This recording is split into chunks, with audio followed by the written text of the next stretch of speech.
Les animaux protégés font depuis peu l'objet de recensement à Pointe-Noire dans le cadre de la loi numéro 37/2008 sur la faune et les aires protégées et l'arrêté y relatif.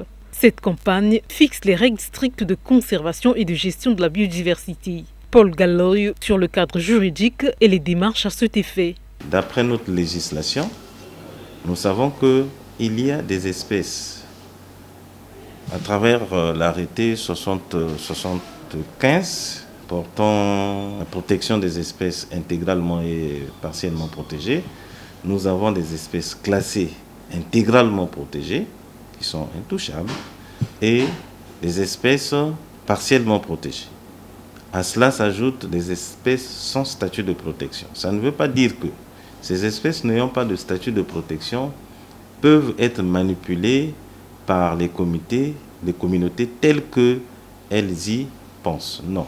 Les animaux pour lesquels cette campagne est instaurée et les motifs exacts de celle-ci sont spécifiés. Dans la majorité de nos contrées, les gens adorent rester avec les perroquets du Gabon. Il y a de ceux-là qui élèvent même ou hébergent les aigles. Bien que c'est une espèce rare, intégralement protégée, vous voyez, ça c'est parmi les oiseaux. Nous avons des reptiles qui hébergent les pitons de Séba. C'est une espèce animale très dangereuse. Pourquoi? Parce qu'affamée pendant un certain temps peut vraiment causer des dégâts dans une famille.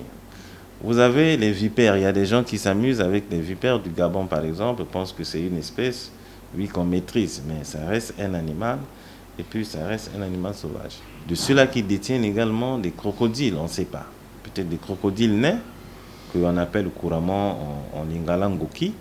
Ça aussi, il y a des gens qui en détiennent, peu importe l'espèce. Au niveau des mammifères, vous avez les holacodes, vous avez céphalophes bleus, vous avez les citatungas, peut-être, vous avez les rats de Gambie pour ceux qui veulent s'amuser. Donc nous avons les holacodes et atterrures qui ne sont autres que les tibisi et le ngumba. Donc le citatunga, c'est le mbouli. Il y a de ceux-là, peut-être, ça devient une espèce rare et savanicole, le gui barnaché, que dans certaines contrées appellent ça kabi. Ainsi, protéger les animaux est indispensable pour maintenir l'équilibre écologique en vue d'assurer notre propre survie en application avec les textes réglementaires.